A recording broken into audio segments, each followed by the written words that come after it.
Well, Caleb, we're here to talk about Transformers Devastation. So this is the finale of the Transformers game retrospective series I've been working on off and on for 3 years now. Yes. And you've been wonderful at supporting me through all this, and we're finally going to talk about the final game in the Hasbro Activision license agreement. Before all those games got tragically delisted and started the modern controversy that we're dealing with to this day. I'll never have the Nemesis Prime skin. All the DLC got delisted as well, and I was late to the party with the game. So Yeah, I'm really excited to be able to finally do like an in-person crossover with you, because the first time we've ever done this. But for the context, he and I are friends first and content creators seconds. We've known each other for a long time outside of this, so we didn't meet up with the explicit purpose of doing a crossover. We were going to hang out anyway, but Yeah. this is really cool. We had the opportunity to do this.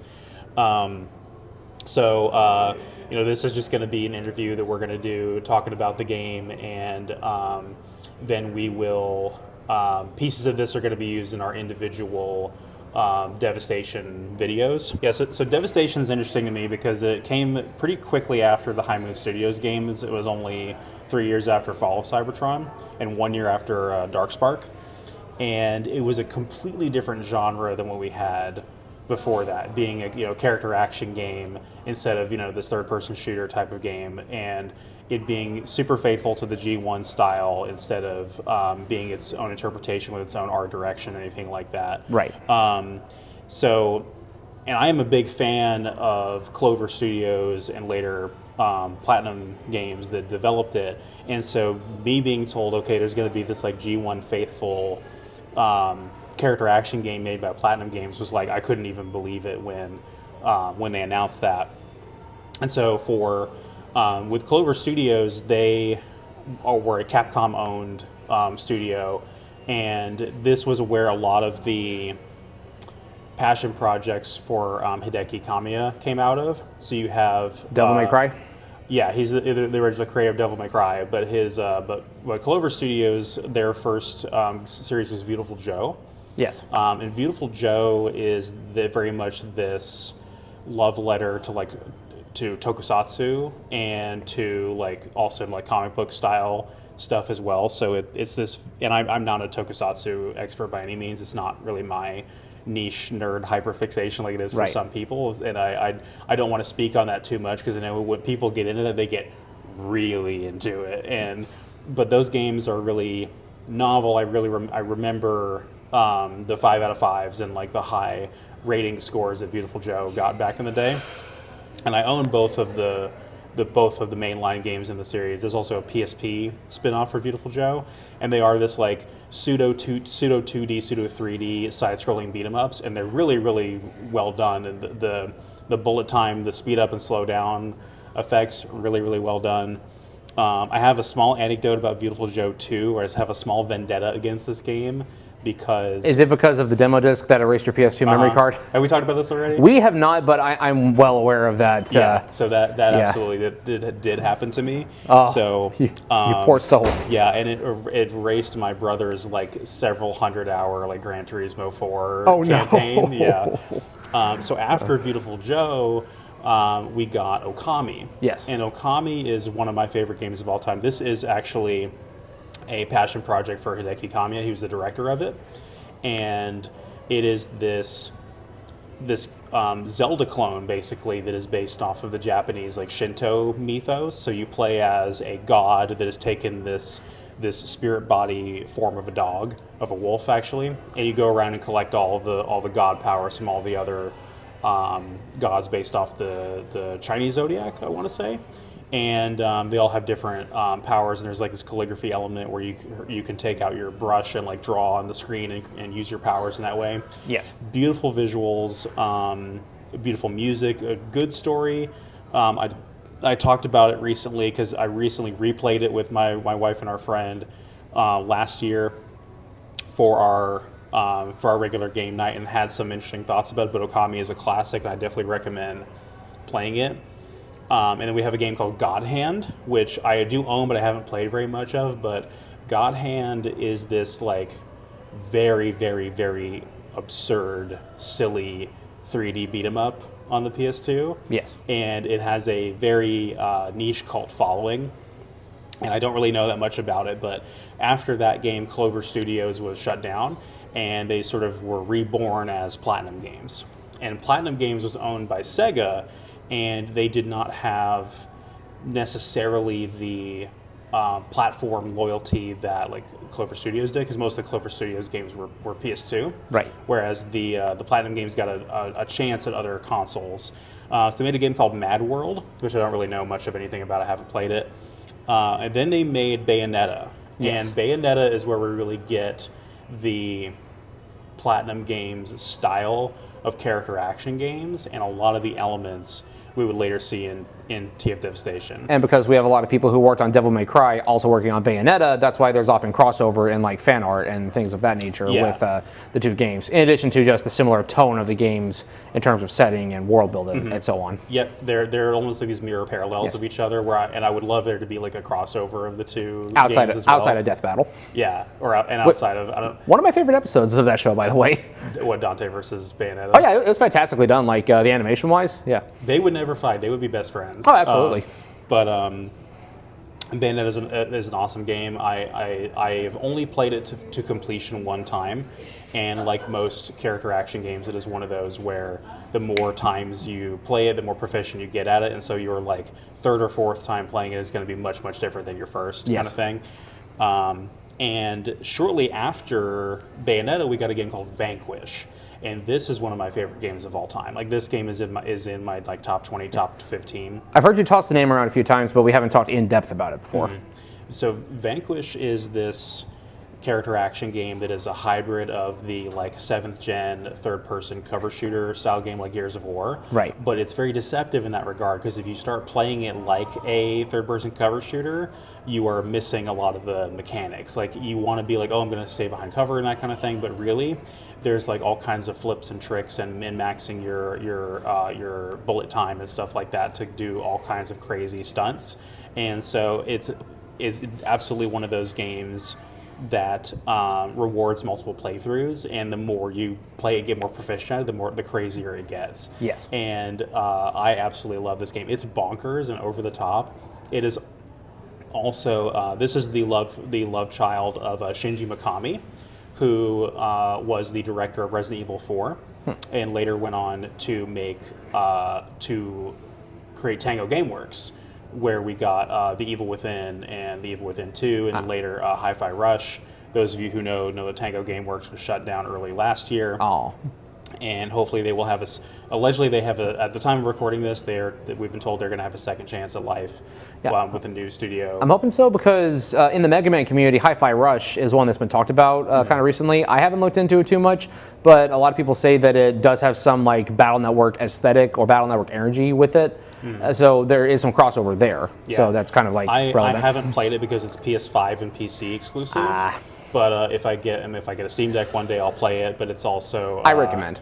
Yeah, there was talks about actually right before Tango Gameworks was shut down. There was talks of Hi-Fi Rush getting a Switch port, and now I guess that's just not going to happen because the studio is gone. So stuck in that perpetual limbo.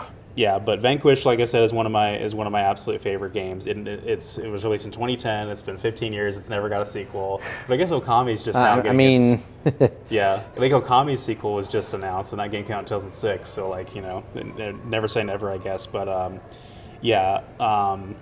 and then we got Metal Gear Rising. Well, before we got Metal Gear Rising, we got a game called Anarchy Reigns. And I haven't played that one either, but it's on my list because I do love Platinum games, so I would like to have the majority of the games they made, at least the better ones. Yes. And I have heard good things about that one, but I admittedly do not know that much about it. But then we have Metal Gear Rising, which is a game that I still cannot believe to this day even exists, if you want to talk about that a little bit. I gotta say, I think I enjoy it more than I probably would enjoy any of the other Metal Gear games from a gameplay standpoint, because I hate stealth. Stealth is always optional if there's no survivors. And this is, while I always describe this game as a hack and slash, it's not like a Muso game where you're just absurdly overpowered in the immediate combat. You can get blitzed and just get bopped by regular grunt enemies if you're not careful. So while you do have the power fantasy of running around, swinging a sword, taking out, or just hitting massive hordes of enemies, you don't always stagger them, and they can gang up on you and just flatten you if you're not careful with it. Yeah, character action games hit that niche very well, where it's like you have I said this in one of my Muso videos, where it's like, third-person action games are kind of on a spectrum with like the Souls-like games on one end and Muso's on the other end, where it's Yes. like incredibly careful inputs. Any mistake will be punished to you are like super ridiculously overpowered, and every swing is like a hurricane. And then character action games are somewhere in the middle. I feel like that's a very fair assessment. Yeah. Especially, well, we'll get to that later. But The biggest thing, and I haven't finished Metal Gear Rising because I'm actually in the middle of playing through the rest of the Metal Gear Solid series. I'm on 3 right now.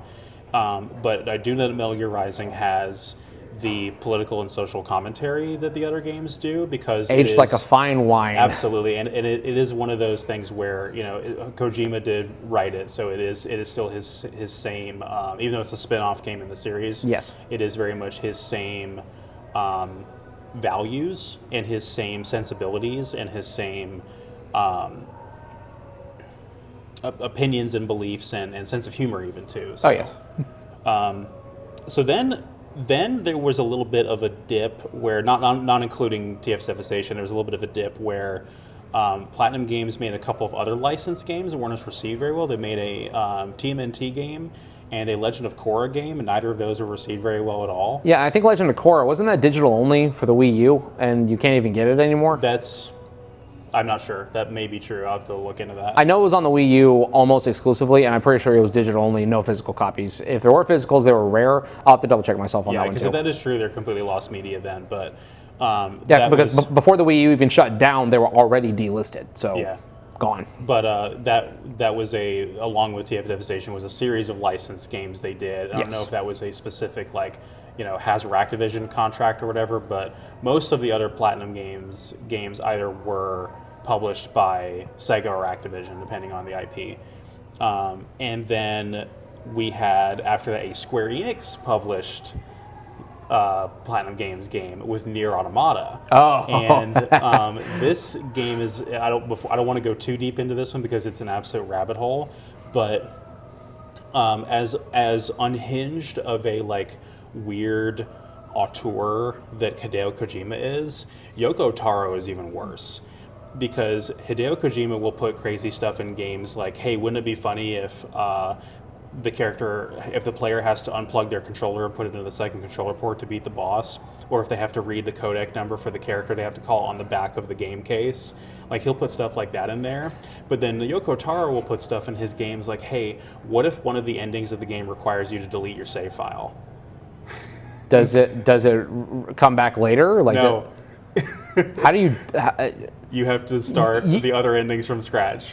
Yeah. Oh, no. Multiple of his games he did this. Oh, no. And so the interesting thing about Yoko Taro's games is the narrative and the story around them is often more interesting than the game itself. And so most of the Drakengard games, I own all of them. I cannot genuinely recommend anybody actually play those games. But Nier, the first Nier, is genuinely great, and Nier Automata is also genuinely great, but the stories are very different. Almost nothing of the story, to my knowledge at least, really carries over and really matters that much in Automata. Right. But Automata has the best gameplay of any Yoko Taro game by a huge margin because it was Platinum Games. And so the cultural impact of that game was very significant. Obviously, 2B and 9S are very recognizable, iconic action game characters now, and Nier Automata's provenance kind of resulted in this retroactive interest in the rest of Yoko Taro's work, and so I appreciate it for that. Then we have the downturn of Platinum Games. So they worked with Square Enix for another title called I don't remember. It's oh no, I'm thinking of a different game. Babylon's Fall is what they made. And this was a huge flop for Square Enix and for Platinum Games, and it lost them a bunch of money. And so after that flop, Hideki Kamiya left Platinum Games and is now trying to recreate Clover Studios with Clover's Studio, plural, and is making the Okami sequel. So when was that exactly? Was that right after that game dropped, or? That was announced that he was doing that this past year, but I think Babylon's Fall Yeah. was within the last 2 or 3 years. Now, I do remember seeing in the news recently that several members of Platinum Games have been dropping off one by one, and some of their, if you go to their website and look at the works that they've done, their list of like acclaimed works is like getting shorter and shorter. I don't know why they're removing the list. I don't know if Platinum Games is just dissolving and we didn't know that, or if it's already dead. But there's been some murmurings for a while that they were in trouble, and I hope that they're. I mean, my loyalty is more so to the individual creators, because one of the things I've always loved about Clover Studios and Platinum Games are these household names in the Japanese games industry. Your Hideki Kamiya and your Shinji Mikami, and with Hideki Kamiya, he's a little bit of a weirdo in some ways. Like he's infamous for blocking people on Twitter that try to talk to him, and he's out there. He's a little strange, and so that is one of those things that people just kind of like take at face value. But then you have like I said, Shinji Mikami, who has always, everything he's ever made has been great, but got a really raw deal with Tango Gameworks being shut down, and hopefully they're getting their second chance at life. So if Platinum Games does shut down, I hope that those artists, those creators, can get a second chance somewhere else and continue to work in the industry and make good art, because the industry, and as we've talked about in other media, the industry does not support the creation of good art. It supports the creation of profitable products. So let's talk about Transformers Devastation. One of the things that I love about this game is just kind of, like I said, the love and reverence for G1 that it has. It was definitely made with love and care, and they're like really paying homage to the Transformers IP a lot. And even though it was made by a Japanese studio, it does have a lot of Western or American like influence and creatives that worked on it. And that is sort of like endemic to the Transformers brand, where it has always kind of been this weird U.S.-Japan crossover thing, where U.S. is almost more responsible for the existence of the brand than Japan ever was, but there's been this kind of comorbid thing where they kind of worked on it together. So the writer for the game is Andy Schmidt, who was a prolific writer for the IDW comics in the 2000s. So you already tell that, like, as far as the story for TF Devastation goes, it has the right person you could trust with writing an original Transformers story set in the G1 continuity. You're giving it and putting it in good hands. As far as the overall story goes, I agree with your sentiment on things, that it feels like an episode straight out of the original G1 cartoon, with how just off the wall crazy it gets in such a short amount of time. That's the base story, like the immediate conflict of what's going on right now. The deeper lore of the game, as far as it gets, that actually does definitely feel like IDW, because we bring in some characters like Nova Prime, who were never in the cartoon, but he was a prominent figure in the IDW comics, wasn't he? So that's where I see the crossover right there already. It's like, on the surface, it's like an episode of the cartoon. Dig a bit deeper, it's like the comics. So we get that nice little blending right there, and they play off each other very well.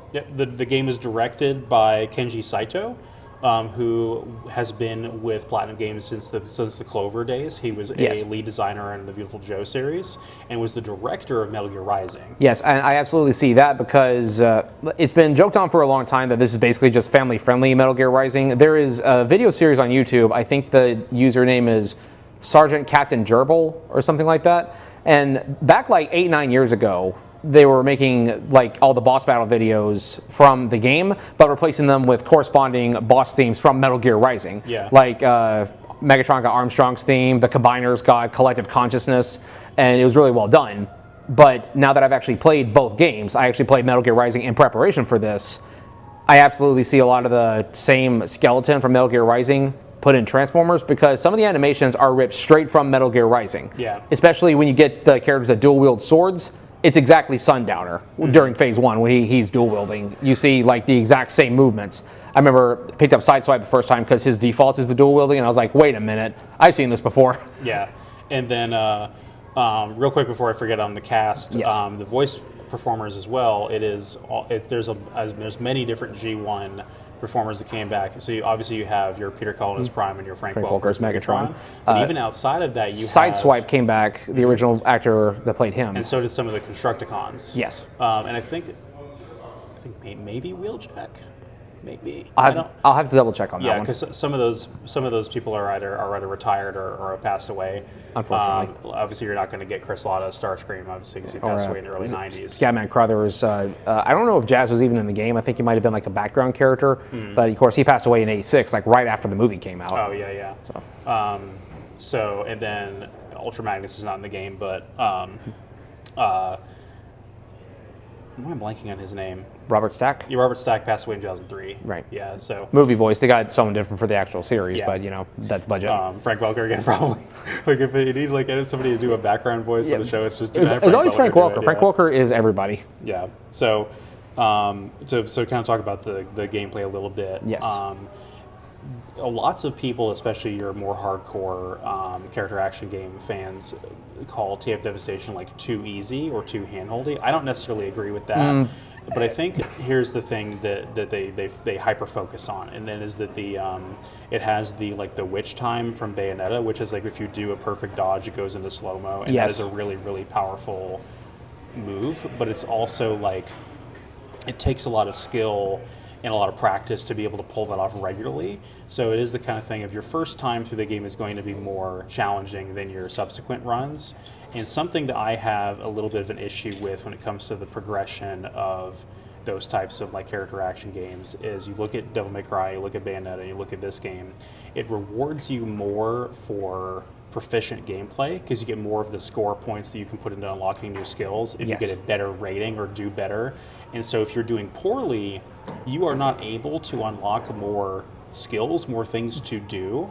And so the rest of it's like you do bad and now you're just going to continue to do worse because the game is not giving you any horizontal progression. Right. And so I'm going to talk about this. This is a bit of a microcosm of how I feel about Gungrave Overdose versus Gungrave Gore when I get Yes. around to those videos, because Overdose gives you a new power when you complete the level that it's unlocked in. Just naturally you unlock it, whereas Gore gives you score points at the end of the level based on how you did, and you put those to whatever upgrades you want. And so again, if you're not doing optimally, you are unlocking fewer powers and fewer abilities kind of thing. And so to me, it's like I think people put the blinders on when they look at new players, and they assume that, oh, if you've played this game a million times and you're really good at it, then it's easy. Well, any game is like that. If you played it a million times, Yeah. it's going to be easy. And so I think You have people who can literally speedrun Mario 64 blindfolded. How many times have they played that game? Oh, and put a pin in that because I have a very funny anecdote about Transformers Devastation speedrun. But people like to say that the game is too easy, and I'm like, the game has difficulty levels. Indeed. And the first time player is not going to be able to. I think this comes in from a little bit of the this pre-Lapsarian era of pre-Witch Time character action games or your Souls games being harder because you don't have a dodge move, and it's just because the dodge move is in there doesn't mean that you can pull it off effortlessly your first time through. Easily. Yeah, you watched me on stream when I was playing it my first run through. As I said, I played Metal Gear Rising before I played Devastation. In Metal Gear Rising, you don't get a dodge function. You have to parry. So I forgot that the game had a dodge function. So most of the time, I'm just trying to block the oncoming strike. Instead, I was supposed to dodge and get the Transformers equivalent of Witch Time to slow them down, and then hit them with the combo. And but that's where I feel like Bayonetta would be a more Yes. equivalent analog to Devastation in terms of that gameplay. There's definitely DNA of both of those in here. I just haven't played Bayonetta yet. I've got at least the first game at home waiting on me. I just haven't got around to playing it yet. I would definitely recommend that you pick up the 10th anniversary Bayonetta and Vanquish remastered collection on the PS4 or the Switch, because that would be a great way to play both of those games. And if I can find a copy of that for you, I'll hook you up with that, because I highly recommend that little collection. Have to disable the music if I stream it because they actually got copyright music in that game. Oh, and Bayonetta, yeah, that's fly, true. fly Me to the Moon. But it's their own. It's a new cover of it. Oh, okay. Yeah, it's not like it's. I don't think it's an existing cover of it. I think it's a new cover made specifically for it. It might still be copyrighted, but Yeah. because some of the I think some of the Devil May Cry music is copyrighted, I think, isn't it? Yeah, Bury the Light, I know absolutely is, like from Devil May Cry 5. Yeah. And I noticed that in after I posted my streams for Metal Gear Rising, some of the music was tripping the copyright flag like a couple weeks later. And I'm like, other videos have been up for years and they never had this problem. Yeah. Quick dispute and that got solved, but Yeah, I think that's my only thing about the gameplay. And prior to this project, I'd only played through TF Devastation one time from beginning to end, and it was on the Xbox 360 version. Yes. And one thing that was cool about this game, because it released in 2015, we're coming up on the 10-year anniversary of it soon, it was one of those games that was released cross-generation on the 360 PS3 and the PS4 Xbox One. Yes. And what's nice is the two generations play virtually identical. You're getting like consistent 60 FPS, high quality performance on both generations. And it's just a well-made, well-optimized game. That's actually a very fortunate point for people wanting to get into it now. As you mentioned earlier, due to the license expiring, no longer available digitally. And if you want to find a copy secondhand, don't go for the PS4 version. For some reason, the PS4 version specifically is way more expensive than all the others. Mm-hmm. Like someone in my Discord server was asking, how much is this game? So I went and looked at the prices. Xbox 360, when I looked, run you about $25-$30, standard fare. PS3, run you about 35 or so. Xbox One, about 40, 45, depending on where you go. PS4 is up there like 85, 90, 100 for a used copy. Mm-hmm. And I'm like, was there a shortage of the PS4 copy specifically? No, and I don't think that will last, because I think what that is people riding the nostalgia wave of Transformers 1? No? It's actually, I think it goes into what I was talking about in the game collecting video. You should check that out if you haven't watched it, where the PS4 is uniquely targeted for scalpers, collectors and resellers, because it is more future-proofed and because the PS5 is backwards compatibility. So these games have a life in a future generation, whereas the Xbox One version technically does not, unless Microsoft does something to future-proof the Xbox One. There's a non-zero chance that the Xbox One version of TF Devastation would just be a brick in a few years. I can attest to that, because I have actually tested a couple of more recent titles. Like I tested like early launch title or early to launch title versus like more modern title. Mm-hmm. Early titles will play, but they will be a little bit buggy because you know they don't have all the patches put in. Newer stuff, it's like most of the game isn't even on the disc. Yeah, it's like download it. Yeah, and then so I think there are certain titles that are cross-platform on the 8th generation where the PS4 copy is worth, sometimes it's only a little bit more, but usually it is worth more than the Xbox version, because they know that there are people holding on to their PS4 collections because the console is future-proofed, whereas the Xbox One is like potentially a ticking time bomb of like obsolescence, and that's just really scary. So a lot of people offloaded their collections. I had a small anecdote about this in the collecting video where I showed a local store that I used to work at when I was between jobs, where their PS4 section is like a shelf this big, and like another section below that about this big, and the Xbox One is an entire aisle. And so people are just not keeping their Xbox One games, whereas PS4 games are being, and I'm actually glad that people are savvy enough about what's going on with those consoles to make a buying decision based on that information. But there's a funny enough talking about Okami. Okami is another game that was a example of that, where Okami recently the Okami remaster, which is PS4, Xbox One, and Switch, the PS4 version was worth significantly more than the Xbox One version, and I even found a Switch copy of it fairly recently for pretty cheap, but then they reprinted it when they announced the sequel, and so Capcom was like, we're going to reprint the PS4 Okami HD and Onimusha HD. Yes. Just make more copies of it, because it's still like people still want it. Still technically like current generation, like supported kind of thing. So I loved that as an example of like the collecting video of like resellers getting screwed over. Right. It made me very, very happy about that. Yes. But yeah, I technically have, I actually have 3 copies of this game. So I originally played it on 360. I played it. I have an Xbox One complete copy, and I have a PS4 copy that is just a loose disc. And I want at some point to get case for it, so I can have that copy be complete. Yes. But if it's that expensive, I probably won't do that for a while. But I originally was like, I played back in 2015 the 360 version. The PS4 version was going to be the one I played for the video, for the footage you're seeing for this video. But the Xbox One was like a complete copy that was in a pretty good price at that game store when I was still working there, and I could get a discount. So I was like, what the hell, let me get it while I can, kind of thing. And I can say from like I said, the performance of going, I guess just subjectively going from 360 to Xbox One, identical. And I do like when some games from that era were able to do that, because Wolfenstein: The New Order was also able to do that, but the Xbox 360 version of that game was 4 discs because they were DVDs, whereas all of the other releases were 1 disc because of Blu-rays. Yeah.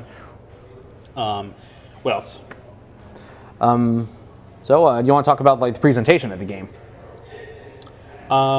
Yeah. So I think the cel-shaded visuals are very appealing. It's a nice way to, like we talked about, like capture a little bit of the G1 cartoon feel, but also the comic book feel. Absolutely. And it also, I think, is a way of like the more complex like textures and hyper-realistic graphics you have, the more you run the risk of compromising your performance. And so I think the decision to be like, I'm going to go with style over like in-depth realism with like all the like gritty details. Like you can't see every bolt and panel line on Optimus, but it's stylized to look enough like the cartoon, and the cell shading again does really work, especially when you compare it to like episodes and the movie that were animated by Toei, and then you compare it with this, is like, side by side. That's exactly what they were going for. And I would a million times over prefer the game perform well than to be highly detailed. Yes. So I think that was the right call. Yes. I don't have anything to say about the music at this current time. I'm still at the time of recording this, I'm still in the early phases of getting my playthrough for the video, so I can't say too much about the music. Shockwave's theme slaps. I think it one of the same existing Platinum Games like composers. Was it the Metal Gear Rising guy, or that I'm not entirely certain of. I should have looked that up to come into this with, because again, the music is a big part of the identity of Metal Gear Rising, and this game by association gets brought along with it because of the similarities in gameplay and engine. More than just the visuals, the presentation, I love how the mission starts, you have the Autobots speeding towards the Decepticons, and then you got Grimlock just running after them, keeping pace with them, this big lumbering beautiful robot T-Rex. Yeah, he's just jogging and keeping pace with all these automobiles, and it's really funny. It is fantastic. It's especially hilarious when you get to the Blitzwing stage where you have to run across the bridge. You're chasing after a fighter jet, and you can play as Grimlock. Yeah. You're just running after him, and you're supposed to hit him a few times before it cuts to the boss battle segment. So you're having to jump up and like try to body splash him while he's flying. Yeah. And it's so hilarious to watch. But again, perfectly in line with how absurd G1 would get at times, especially when you get the Dinobots involved, because they were practically invulnerable in dinosaur mode.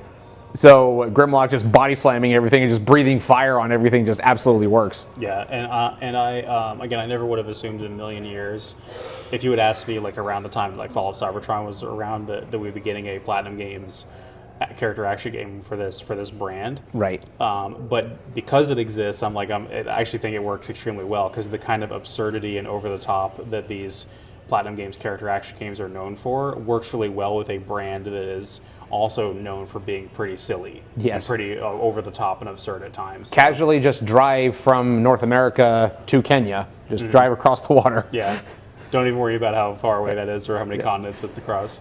I love how all of the playable characters, like a lot of them have limited ammo because they want you to focus more on melee combat. Grimlock's flamethrower is infinite, so you can literally just barbecue your enemies. Granted, that's not always a safe bet because it doesn't cause staggering, but it's great for chip damage, and again, it's in line with the lore because they're basically powerhouses. Yeah, and it's one of those things where they, it isn't a shooter, right? But some of these other Platinum games, like character action games, want you to have some kind of viable ranged attack, and I feel like actually Nier Automata does that the best with the little like I don't remember his name, DC Douglas bot that's flying around with you. Like his support attacks are actually like useful. Yes. And I feel like the ranged weapons in Team Devastation are like that, where they are useful, but they don't want that to be they don't want you playing it like a shooter. Makes sense. And one thing I love about the weapons in this game is not only do they have some weapons that are very representative of the characters, like you get Optimus's iconic Aaron John axe, Sideswipe's got some swords that are really cool looking. I remember him using swords in the cartoon or the comics. Wheeljack's primary melee weapon of choice are like little wrenches, which is great because he's like the mad scientist of the group. And then some of the other weapons you can get, like Optimus Primal's swords from Beast Wars, like those curved blades, then you get different elements for all of them. It's just a smorgasbord of not only good fan service for fans of other works, but it's also great versatility because you can unlock like different strength levels for each one and different elemental attributes, so you can customize your gameplay style. So just going for raw power isn't always the best choice. Yeah, it's like you said, it's full of references and stuff like that. Yeah. But and then I don't have much to comment on as far as the story goes at this stage, because I remember the story being ridiculous. Yes. But I don't remember a lot of what happens at this stage until I get through my playthrough. I'll avoid the spoilers then, because I do kind of want to draw a comparison to one of the comics, but we can talk about that later. I gotta say, I think my favorite boss fight from the game was Shockwave. Because one thing that during my first playthrough, the way most of it went was that first round, I would put up a pretty good fight and then just get clapped from like one mistake or like one well-placed hit. Like you saw me trying to fight Megatron the first time as Sideswipe. He's not really that hard until you make one mistake and he lands one good hit. Yeah, because his tank cannon takes like a third of your health or something crazy like that. Or he just decides to backhand you while he's in robot mode and you go flying. A lot of the other boss fights were kind of along similar vein. If you fail to dodge, you'll take a lot of damage and get juggled into submission. Shockwave was a very dynamic boss fight to where he's coming at you from all these different angles with different attacks that are not just, oh, here's a straightforward attack that is going to hit right here, or it's not just instant kill. It's multiple different attacks from multiple different angles that give you ample time to plan how to dodge. But you also have to react in the moment, because while he's got these preset attacks coming from different directions, he's also attacking you, and he's got a couple of cronies with him as well. And again, the music, from what I remember, that's the one that sticks out to me the most. Shockwave's theme was my favorite, and Shockwave, the voice actor for him nailed it as well. I don't know if it's the original from the G1 cartoon, but it just... Very, very good sound alike, if not. Shockwave was just the big standout in this one. And I know that he was like a semi-major character in the cartoon. I don't remember a ton of him from my rewatches because he barely had a presence in the movie in the early episodes. Cybertron, yeah, but in this one, he delivered. Yeah. Like he delivered his performance. Yeah. The most memorable moment like that for me is the double boss fight against Devastator and Menasor at the same time. Yeah. Because I didn't know there was going to be other combiners in there, and so when they did that, I was like, "You can't be serious! You're going to make me fight both of them at the same time." Right. Like especially since I do love how Devastator just pops out the drill hands when he gets down to half health, and then Menasor just shows up out of nowhere, and you're like, "Didn't we kill you already?" Yeah. And like that's one fight where the spectacle is great, but it is basically just wailing on the giant target till it falls, and again, one mistake gets you killed. So to me, it wasn't as fun or engaging as the Shockwave fight because it was less balanced. Yeah. It also really sucks if they manage to wipe out your entire party and you're the last one left standing. Yeah. Of course, a lot of that's probably just a skill issue because I've only run through the game once at this point. I'll get better with it over time. Yeah. I think that might be about it. Was there anything else that... Nothing else that I wasn't going to cover in the rest of my video, so I feel like that's just kind of the basics of what we could cover in this little short interview here. Okay, well, that's like the most, that's the most important stuff to kind of get the premise of the rest of the video going, and then the rest of it will be like kind of more moment-to-moment stuff of individual levels and individual moments. Yes. Which we can script out more as the videos get into production. So, if you guys are watching the unedited interview as a separate video, then thank you guys so much for watching, and we will see you guys next time. Subscribe to Flash and Blades. Subscribe to Starcross Hills. Yeah, and we will see you guys whenever this is done. Who knows? Right. could be months. Who knows?